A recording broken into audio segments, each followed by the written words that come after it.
তো hello everyone, সবাই কিরকম আছেন? আশা করি ভালো আছেন। আলহামদুলিল্লাহ আমিও ভালো আছি। তো ইউটিউবের দিকে মাংনা মাংনা বহুতেই বিনা টেহাত বিনা পয়সাত ইউটিউবে দেখে খুব ভালো ভালো নলেজ পাওয়া যায়। কেউ যদি কোনো একটা শিখবার চাই ইয়া করবার চায় তাহলে ইউটিউবেতে দেখ পারবা।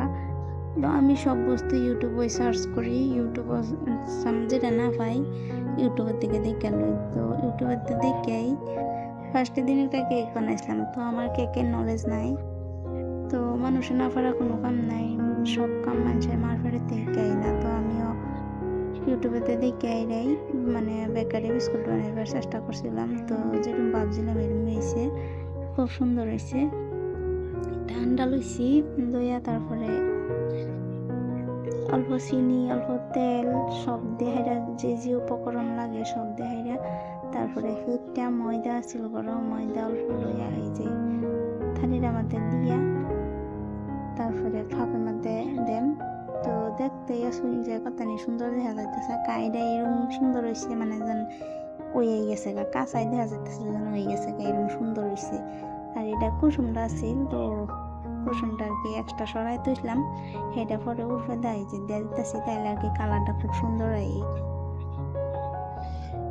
তো ফার্স্টে তো রান্না বাড়াই জানতাম না, কিন্তু ওখানে খুব সুন্দর করে রান্তারি রান্না তো আমার শিখাই দিছে। ফার্স্টে যেবার আমি বিয়ে হয়ে গেছি তো তারাই আমার শিখাই দিছে যে এবার রান্ধন লাগে। কতদিন আমার হরি আমার ননদ ছিল, তারা আমার লোকে সাহায্য করছে। তো রান্নাটা এখন খুব ভালো করে রান্তারি।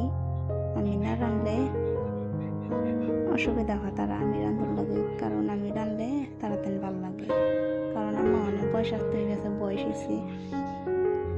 তো ঠিক হেবে আর যা পারে যে এই বস্তুটা আমি জীবনে বানাইছি না, এটা তো আচ্ছা ট্রাই করলাম, খুব সুন্দর হয়েছে। তো কেটা কোথেকে দেখতেছেন জানাবেন, আর কাটতেন কিরম লাগে অবশ্যই জানাবেন।